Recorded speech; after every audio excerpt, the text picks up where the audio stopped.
여야가 이렇게 동시에 모든 국민에게 지원금을 주자고 한 배경이 뭔지 또 현실성은 얼마나 되는지 취재 기자와 따져보겠습니다. 산업팀의 송지혜 기자가 나와 있습니다. 네, 정부와 여당이 소득의 하위 70%로 합의한 게 지난주잖아요. 그런데 일주일 만에 논쟁이 다시 시작된 이유 어떻게 봐야 할까요? 네, 일단 뚜껑을 열어보니 생각보다 지원금에 대한 이 관심과 요구가 컸기 때문입니다. 예. 정부 발표 직후에 또 지난번에 건보료 기준을 발표한 이후에 관련 사이트에는 접속자가 몰리면서 사이트가 다운되기도 했습니다. 자연히 지원금을 못 받는 30%를 중심으로 형평성 논란도 커졌습니다. 아무래도 총선을 앞두고 있는 정당들로서는 신경이 쓰일 수밖에 없죠.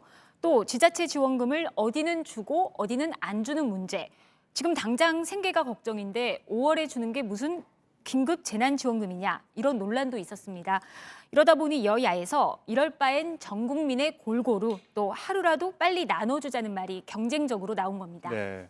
일단 여당의 주장부터 보죠. 그러니까 모든 가구에 다 주려면 예산이 얼마나 필요합니까? 네, 기존의 정부 발표대로 소득 하위 70% 가구에 4인 기준으로 최대 100만 원을 준다면 9조 1천억 원이 필요합니다. 예. 이걸 여당에서 나온 얘기처럼 100%, 즉 전체 가구로 확대할 경우에는 4조 원 정도가 더 듭니다. 총 예산이 약 13조 원으로 늘어나는 것이죠. 네.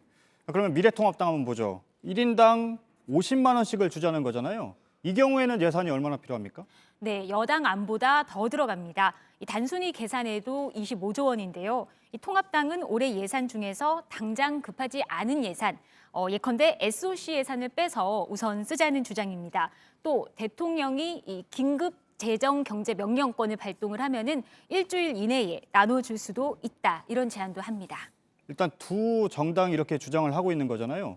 정부의 입장은 어떻습니까? 앞서 기획재정부는 이 지원 대상을 70%까지 늘리는데도 반대한다는 입장이었습니다. 예. 이번에도 마찬가지입니다. 이 여야의 주장에 대해서 기재부 관계자는 이미 재정 여력을 검토해서 만든 안이다. 또 앞으로 3차 추경 얘기도 있는 만큼 이 실탄을 비축해놔야 할 필요가 있다. 이렇게 말했습니다. 그런데 추경안이 제출이 되면 공이 국회로 넘어가는 거잖아요. 그때 대상이 더 넓어질 가능성이 있는 건가요? 네, 여야가 일단 확대 쪽으로 방향을 잡은 만큼 그렇게 될 가능성이 작지 않습니다. 과거 아동수당을 도입할 때와 이 비슷하단 그런 상황인데요. 당시에도 여야가 다준이 많이 하다가 90%에게 주기로 했고 또 3개월을 시행해 보니까 결국엔 10%를 걸러내는 행정 비용이 더 들어서 아예 100%에 주자라고 결국 바꿨습니다. 이번에 긴급재난지원금도 세세한 이 기준이 나올수록 복잡해지고 논란도 커지고 있죠. 지금 상태라면 계획대로 5월에 주기가 쉽지 않을 것이라고 보는 전문가들도 많습니다. 예. 따라서 정부도 재원을 크게 늘리지 않는 선에서 국회와 합의하지 않겠느냐 이런 예상이 나옵니다. 다만 이 경우에 부자들까지 줘야 하느냐 이 논란이 벌어질 수 있는데요. 이건 연말정산 때 다시 걷어들이는 방안 등이 대안으로 거론됩니다. 네, 잘 들었습니다. 송지혜 기자였습니다.